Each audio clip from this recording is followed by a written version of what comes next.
नमस्कार दोस्तों, आज है 21 मार्च 2025, दिन है शनिवार। तो चलिए जानते हैं उत्तर प्रदेश की आज की ताज़ा 25 बड़ी खबरें और साथ ही कमेंट में हमें ये जरूर बताएं कि आप यूपी की कौन सी डिस्ट्रिक्ट से हमें देख रहे हैं और वीडियो को लाइक और चैनल को सब्सक्राइब जरूर करें उत्तर प्रदेश की ताज़ा खबर जानने के। हम कोई कूड़ेदान नहीं, जज यशवंत वर्मा के तबादले पर इलाहाबाद हाईकोर्ट बार एसोसिएशन ने जताया विरोध। इलाहाबाद हाईकोर्ट बार एसोसिएशन ने दिल्ली हाईकोर्ट के जज यशवंत वर्मा के तबादले का विरोध किया है। बार एसोसिएशन ने शुक्रवार को कहा कि यह कोई ट्रैश बिन कूड़ेदान नहीं है। बता दें कि यशवंत वर्मा के सरकारी आवास पर भारी मात्रा में कैश बरामद हुआ था, जिसके बाद सुप्रीम कोर्ट के कॉलेजियम ने जज यशवंत वर्मा के तबादले का प्रस्ताव पारित किया था। जालौन के लोगों के लिए खुशखबरी, 2 करोड़ 27 लाख रुपए से बनेगी नई सड़क, 10 गांवों को मिलेगा फायदा। जालौन के माधोगढ़ में गोपालपुरा से ग्राम कुरतला तक पक्की सड़क बनने का रास्ता साफ हो गया है। 3 किलोमीटर लंबी सड़क के लिए सरकार ने लोक निर्माण विभाग को 2 करोड़ 27 लाख रुपए भी निर्गत कर दिए हैं। सड़क बनने से कुरतला के ग्रामीणों को आने जाने के लिए रास्ता सुगम हो जाएगा। इससे करीब 10 गांवों के लोगों को लाभ मिल सकेगा। जौनपुर एंटी करप्शन की टीम ने विकास भवन के लेखाकार को रंगे हाथ किया गिरफ्तार, ऑडिट के लिए मांग रहे थे 30,000 रिश्वत। जौनपुर के सिकरारा में विकास भवन के एक वरिष्ठ लेखा परीक्षक को एंटी करप्शन वाराणसी की टीम ने शुक्रवार को मछली शहर रोडवेज परिसर के पास से 30,000 रुपए की रिश्वत लेते हुए रंगे हाथों गिरफ्तार किया है। आरोप है कि लेखा परीक्षक ने गांव में कराए गए विकास कार्यों की ऑडिट करने के एवज में 30,000 रुपए की मांग की थी। जून की जगह मार्च में ही हीट वेव को लेकर गाजियाबाद स्वास्थ्य विभाग ने जारी की एडवाइजरी, लोगों से की खास अपील। मार्च में ही भीषण गर्मी ने लोगों को परेशान करना शुरू कर दिया है। गाजियाबाद स्वास्थ्य विभाग ने हीट वेव को लेकर एडवाइजरी जारी की है। मौसम विभाग की रिपोर्ट के आधार पर जारी की गई एडवाइजरी में 11 बजे से 4 बजे के बीच धूप में न निकलने की सलाह दी गई है। जानिए लू से बचने के लिए क्या सावधानियां बरतनी चाहिए। 31 कंडक्टरों को निकालने के विरोध में चक्का जाम, यात्री हो रहे परेशान। कानपुर में 31 परिचालकों को निकाले जाने के विरोध में चक्का जाम हो गया। इससे शहर के विभिन्न रूटों पर चलने वाली 100 ई बसें डिपो से बाहर नहीं निकल पाई हैं। यात्री परेशान हो रहे हैं।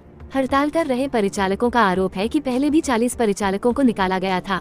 ईडीएम सिटी ने कमेटी बनाकर 1 हफ्ते में कार्रवाई का आश्वासन दिया था, लेकिन कुछ नहीं हुआ। गोरखपुर में एक्सपायर कोल्ड ड्रिंक का बड़ा भंडाफोड़, 3,200 से अधिक पेटी जब्त, बिक्री पर लगी रोक। खाद्य सुरक्षा विभाग के जांच अभियान में गोरखपुर में 3,200 से अधिक पेटी एक्सपायर कोल्ड ड्रिंक मिली। खोराबार स्थित गोदाम में रखी गई इन कोल्ड ड्रिंक्स की एक्सपायरी डेट को खुर्च दिया गया था। अधिकारियों ने कोल्ड ड्रिंक को सीज कर लिया है, जिसकी कीमत लगभग 12 लाख रुपए है। जांच में ये भी पता चला है कि कुछ कारोबारी लेजर मशीन से एक्सपायरी डेट बदल रहे हैं। अभिषेक प्रकाश के निलंबन से विपक्ष के निशाने पर सरकार, अखिलेश बोले ये है ईज ऑफ डूइंग का सच। इन्वेस्ट यूपी के मुख्य कार्यपालक अधिकारी सीईओ को निलंबन को लेकर अखिलेश यादव ने एक्स पर लिखा, ये है ओपरा में इज ऑफ डूइंग बिजनेस का सच, जहां औद्योगिक विकास के नाम पर खुलेआम कमीशन मांगा जा रहा है और बात खुल जाने पर निलंबन का नाटक रचा जा रहा है। इस भ्रष्टाचार का अंतिम पड़ाव अधिकारी नहीं कोई और है। भ्रष्टाचार के खिलाफ सीएम योगी सख्त, अभिषेक प्रकाश समेत 11 IAS अधिकारी अब तक हो चुके हैं सस्पेंड। सौर ऊर्जा के कलपुर्जे बनाने का संयंत्र लगाने के लिए रिश्वत मांगने के आरोप पर मुख्यमंत्री योगी आदित्यनाथ ने कड़ी कार्रवाई करते हुए इन्वेस्ट यूपी के मुख्य कार्यपालक अधिकारी सीईओ अभिषेक प्रकाश को निलंबित कर दिया है। जांच में उन्हें प्रथम दृष्टया दोषी पाया गया है। इनके साथ ही अब तक 11 IAS अधिकारियों पर कार्रवाई का चाबुक चल चुका है। इन अधिकारियों को सरकार निलंबित कर चुकी है। कांग्रेस के जिला और शहर अध्यक्ष घोषित, 134 नामों पर लगी मोहर। यूपी कांग्रेस के जिला और शहर अध्यक्षों की घोषणा कर दी गई है। पार्टी के राष्ट्रीय अध्यक्ष मल्लिकार्जुन खड़गे ने कुल 134 जिला व शहर अध्यक्षों के नामों पर मुहर लगाई है। इनमें से 85 नेता वंचित, पिछड़ा और अल्पसंख्यक वर्ग से हैं। कांग्रेस ने 8 महिलाओं को भी जिम्मेदारी सौंपी है। पार्टी ने युवा नेतृत्व को भी बढ़ावा दिया है। बैंक के अंदर तेज धमाके से फटा एसी, जान बचाने के लिए भागे लोग, मची अफरा तफरी। वाराणसी के रामकटोरा स्थित कोटक महिंद्रा बैंक में बैंक एसी एक्सप्लोड्स, फटने से आग लग गई। धमाका इतना तेज था कि बैंक में काम कर रहे कर्मचारी दहल गए। आग पर काबू पाने के लिए फायर ब्रिगेड को बुलाया गया। बैंक की खिड़कियों में लगे कांच की वजह से सुरक्षा गार्ड समेत कुछ कर्मचारियों को हल्की फुल्की चोट लगी है। वाराणसी में बुलडोजर एक्शन, फ्लाईओवर के निर्माण के लिए कई मकानों दुकानों को किया गया ध्वस्त। मंडुवारी चौराहे से बनारस स्टेशन तक बनने वाले फ्लाईओवर के लिए चौड़ीकरण का काम शुरू हो गया है। इस दौरान बाधक बने कुछ मकानों और दुकानों को बुलडोजर से गिरा दिया गया। इस महत्वपूर्ण परियोजना से न केवल वाहनों की आवाजाही आसान होगी बल्कि स्थानीय व्यापारियों और निवासियों को भी लाभ मिलेगा। मलबा हटने के साथ ही फ्लाईओवर का निर्माण शुरू होगा। यूपी के इस शहर में जाम से बचने के लिए बनाया गया मास्टर प्लान। टोल प्लाजा पर बूथ से पहले ही कट जाएगा toll tax. Duffy toll plaza पर जाम से निजात के लिए नया ट्रैफिक प्लान लागू किया गया है। 4 पहिया वाहनों के लिए दोनों तरफ सुरक्षित लेन बनाई गई है और 100 मीटर पहले ही फास्टैग स्कैनर लगाया गया है। बिना फास्टैग वाले वाहनों को दूसरी लेन में मोड़ दिया जाता है। फास्टैग सिस्टम को भी अपग्रेड किया गया है ताकि वाहनों में लगी चिप तत्काल स्कैन हो सके। हाईकोर्ट के निर्णय, वक्ष स्पर्श करना दुष्कर्म नहीं, पर बड़ा विवाद। राज्यसभा सांसद रेखा शर्मा ने जताई आपत्ति। इलाहाबाद हाईकोर्ट के एक न्यायाधीश के फैसले ने विवाद खड़ा कर दिया है। उन्होंने कहा कि नाबालिग के वक्ष का स्पर्श और वस्त्र का नाड़ा तोड़ना दुष्कर्म नहीं है। इस पर राज्यसभा सांसद रेखा शर्मा ने कड़ी प्रतिक्रिया दी है। उन्होंने कहा कि यह गलत है और राष्ट्रीय महिला आयोग को इस मामले में सुप्रीम कोर्ट जाना चाहिए। प्राइवेट पार्ट टच करना, नाड़ा तोड़ना, ये दुष्कर्म का प्रयास नहीं, गंभीर यौन उत्पीड़न। इलाहाबाद एचसी की टिप्पणी। इलाहाबाद हाईकोर्ट ने नाबालिग के प्राइवेट पार्ट को छूने और उसके कपड़े का नाड़ा तोड़ने को दुष्कर्म का प्रयास नहीं बल्कि गंभीर यौन उत्पीड़न माना है। कोर्ट ने कहा कि इस मामले में दुष्कर्म के आरोप में जारी समन विधिसम्मत नहीं है। आरोपितों के खिलाफ अब पोक्सो अधिनियम की धारा 9/10 गंभीर यौन हमला के तहत मुकदमा चलेगा।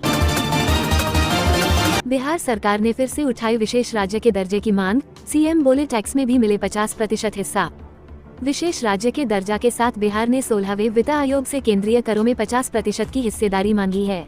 पंगड़िया के नेतृत्व में 12 सदस्यीय टीम ने मुख्यमंत्री नीतीश कुमार और वित्त विभाग का दायित्व संभाल रहे उप मुख्यमंत्री सम्राट चौधरी के साथ इस टीम ने विचार विमर्श किया। बिहार की तरह 15 अन्य राज्यों ने भी केंद्रीय करों में 50% हिस्सेदारी की मांग की है। हम तो आतंकियों को देखते ही 2 आंखों के बीच में गोली मारते हैं, राहुल गांधी पर गृह मंत्री शाह का निशाना।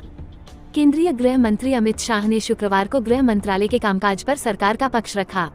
उन्होंने आंतरिक सुरक्षा को मजबूत करने के लिए भाजपा नेतृत्व वाली सरकार के कदमों का जिक्र किया और कहा कि 31 मार्च 2026 तक देश से नक्सलवाद का खात्मा हो जाएगा।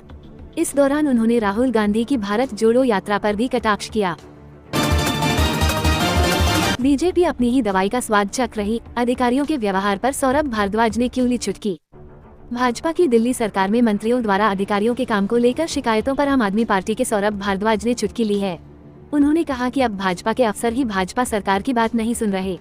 सौरभ ने कहा कि भाजपा ने 10 साल तक केंद्र में रहते हुए दिल्ली के अफसरों को यही सिखाया कि चुने हुए विधायकों की बात नहीं सुननी चाहिए।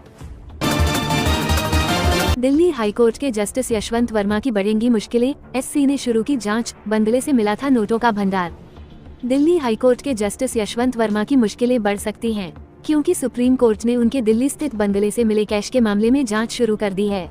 इस घटना के बाद जस्टिस वर्मा के तबादले की भी सिफारिश की गई। सुप्रीम कोर्ट ने इस मामले में इन हाउस जांच प्रक्रिया शुरू की है। आगे विस्तार से पढ़िए पूरा मामला। घाजिनी 2 फिर गजनी बनकर आमिर खान बॉक्स ऑफिस पर जमाएंगे कब्जा। सिकंदर डायरेक्टर ने सीक्वल पर दिया अपडेट। पीके दंगल और 3 इडियट्स में काम करने वाले आमिर खान की आइकॉनिक फिल्म गजनी घाजिनी को आखिर कौन भूल सकता है। फिल्म में उनकी उम्दा परफॉर्मेंस ने ऑडियंस का दिल जीत लिया था। इन दिनों फिल्म के सीक्वल पर चर्चा हो रही है। हाल ही में सिकंदर के डायरेक्टर ने गजनी के सीक्वल पर बड़ा अपडेट दिया है। यूपी में बिजली विभाग का ताबड़तोड़ एक्शन, घर घर पहुंच रही टीम, वसूले 6.5 लाख। बिजली के बड़े बकायेदारों के खिलाफ पावर कॉर्पोरेशन ने गुरुवार को अभियान चलाया। गौरीगंज में अधिशासी अभियंता अभिषेक कुमार के नेतृत्व में 90 बकायेदारों के कनेक्शन काटे गए और 6.5 लाख रुपए से अधिक की वसूली हुई। वहीं उपभोक्ता अब सीधे पावर कॉर्पोरेशन के पोर्टल www.apcl.org पर पंजीयन करने के बाद घर बैठे ही विद्युत लोड बढ़वाने का आवेदन कर सकते हैं। उत्तर प्रदेश की खबरें जानने के लिए हमारे चैनल को सब्सक्राइब और वीडियो को लाइक जरूर करें।